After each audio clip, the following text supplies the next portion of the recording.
Kesultanan Mataram. Bagian 1.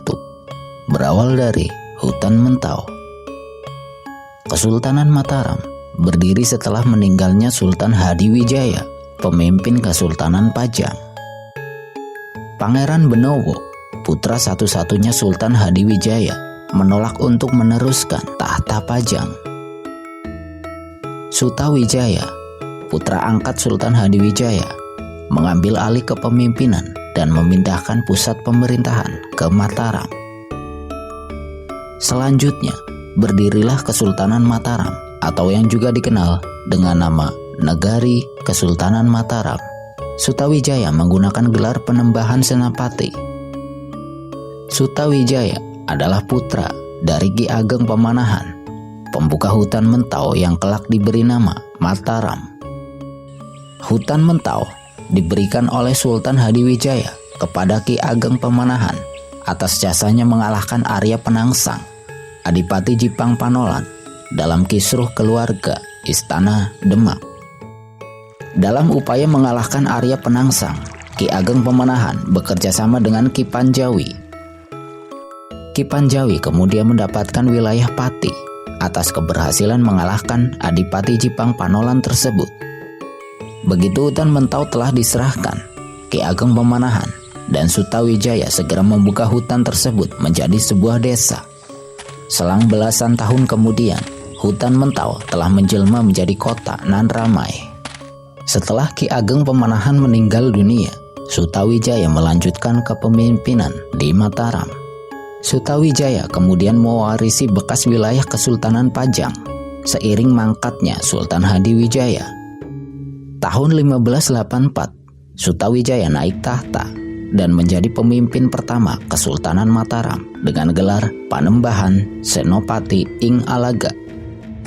Sebagaimana Demak dan Pajang, Mataram juga merupakan dinasti penerus Majapahit. Wilayah kekuasaan Pajang mencakup Jawa bagian tengah dan sebagian dari Jawa Timur.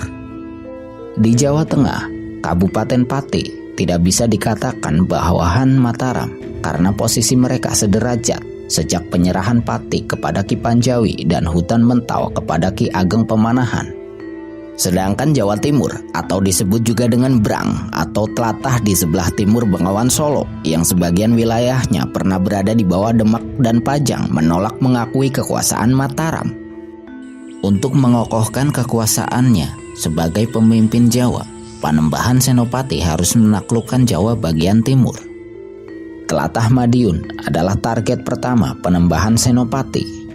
Tahun 1586 hingga 1587, pasukan Mataram menyerbu Madiun. Madiun ketika itu dipimpin oleh seorang bupati perempuan bernama Retno Dumilah, putri dari Pangeran Timur, Bupati Madiun sebelumnya. Madiun yang didukung aliansi pasukan dari kabupaten di Jawa bagian timur berhasil mengalahkan Mataram. Tahun 1590, dengan dipimpin langsung oleh Panembahan Senopati, Mataram kembali menyerang Madiun. Madiun yang ketika itu tanpa pasukan aliansi pun berhasil ditundukkan Mataram.